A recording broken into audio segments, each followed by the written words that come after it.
सन पृथक्करण BSc first year paper first unit third की gene flow है उसको रोकने के लिए एक जनरल प्रोसेस को हम आइसोलेशन कहते हैं, जिसकी वजह से दो अलग अलग स्पीसीज के बीच में या एक ही पॉपुलेशन के सदस्यों के बीच में जीन फ्लो है वो सामान्यतः नहीं हो पाता। इसकी कई वजह हो सकती है, उस प्रोसेस को आइसोलेशन कहते हैं। इवोल्यूशन के अंदर आइसोलेशन की महत्वपूर्ण भूमिका होती है। इसके बारे में सबसे पहले वैगनर नामक वैज्ञानिक ने बताया था कि इवोल्यूशन के अंदर आइसोलेशन की बहुत महत्वपूर्ण भूमिका होती है, क्योंकि जब आइसोलेशन होता है तो एक ही पॉपुलेशंस के अलग जो सदस्य हैं वो अलग अलग जगह पर चले जाते हैं, या उनके बीच में जियोग्राफिकल बैरियर की वजह से या रिप्रोडक्टिव आइसोलेशन की वजह से या कुछ भी वजह के कारण उनके बीच जीन फ्लो नहीं होता और फ्यूचर में उनसे एक नई स्पीसीज़ की फॉर्मेशन होने की संभावना बढ़ जाती है। किसी जाति विशेष के प्राणियों के उपजातियों में अवरोधों के कारण विभक्त होने की प्रक्रिया को ही आइसोलेशन कहते हैं। अब आइसोलेशन कई प्रकार के हो सकते हैं। उससे पहले हम आइसोलेशन की डेफिनेशन, किसी जाति विशेष के प्राणियों के लघु इकाइयों या समूहों या उपजातियों में उनके बीच बैरियर्स के कारण डिवाइड होने की जो प्रोसेस है उसको आइसोलेशन कहते हैं। इन बैरियर्स के कारण जो ग्रुप्स हैं आपस में जनन नहीं कर सकते और धीरे धीरे अलग जातियां विकसित हो जाती हैं।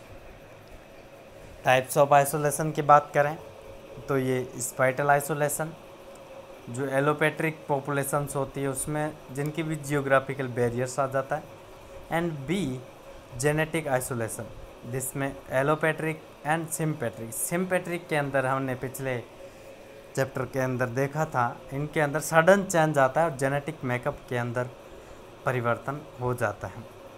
बैरियर्स बिटवीन पॉपुलेशंस, तो पॉपुलेशंस के बीच क्या बैरियर्स आ सकते हैं? एक्सटर्नल बैरियर्स क्या, ये इकोलॉजिकल हो सकते हैं, जैसे प्रिवेंशन ऑफ मैटिंग, उनके बीच जो मेंबर्स हैं उनके बीच मैटिंग ही न हो पाए।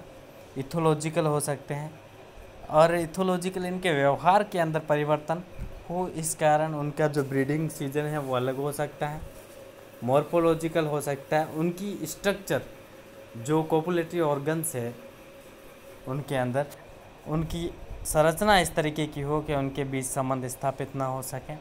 फिजियोलॉजिकल, इनकी कार्य की इस तरीके की हो कि उनके बीच मैटिंग ना संभव नहीं हो। और साइटोलॉजिकल बैरियर्स हो सकते। सेकेंड वन, इंटरनल बैरियर्स की बात करें, barriers in hybrid between population, hybrid non viability हो सकता है, जो हाइब्रिड प्राप्त हो वो वायबल नहीं हो, जैसे कि खच्चर है, म्यूल है।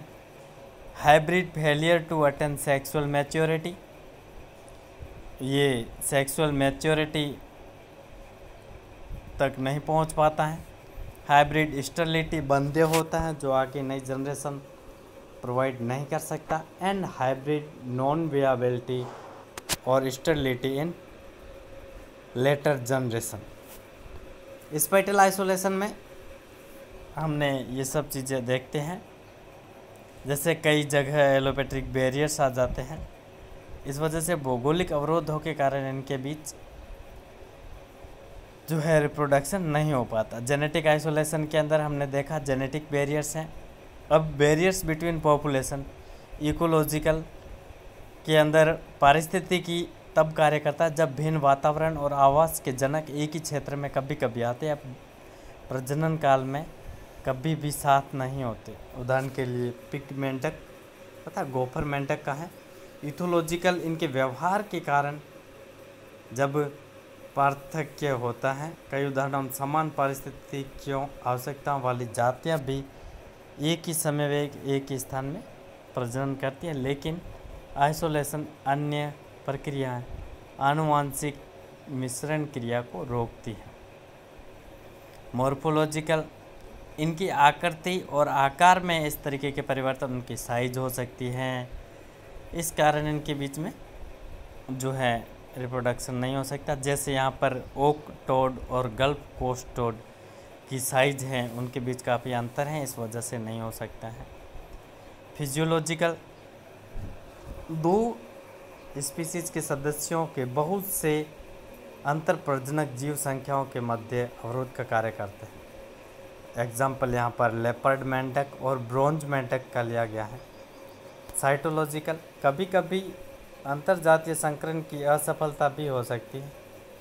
इस असफलता के लिए मूल रूप से उत्तरदायी कारक साइटोलॉजिकल बैरियर्स होता है, जो कि ब्रोंज मेंढक और इनके घनिष्ठ संबंधी बुल मेंढक में देखा जा सकता है। जीव संख्याओं के मध्य संकरों में अवरोध, barriers and hybrids between population, संकरों की जीवन क्षमता। कुछ उदाहरणों में हालांकि जनक जातियों का आनुवंशिक संगठन विरोधात्मक होता है, किंतु संकरों में परिवर्तन कुछ समय तक जारी रहता है। परिणाम स्वरूप भिन्न आनुवंशिक संगठनों के मध्य टकराव अक्सर कुछ समय के लिए टल जाता है। एग्जाम्पल यहाँ पर गोल्फ कोस्ट टोड और फोल्वर टोड। संकरों की लैंगिक परिपक्वता प्राप्त करने की असफलता, जो हाइब्रिड्स होती हैं वो सेक्सुअली मैच्योर नहीं हो पाते और इनके स्टेरिलिटी हो सकती है। ये सभी कारण हैं जिस वजह से आइसोलेशन आता है, और आइसोलेशन के कारण फ्यूचर में नई स्पीसीज का फॉर्मेशन होता है। तो हम कह सकते हैं एवोल्यूशन के अंदर आइसोलेशन बहुत ही आवश्यक भूमिका निभाता है, क्योंकि इससे भविष्य के अंदर नई जाति का निर्माण होता है। Thank you.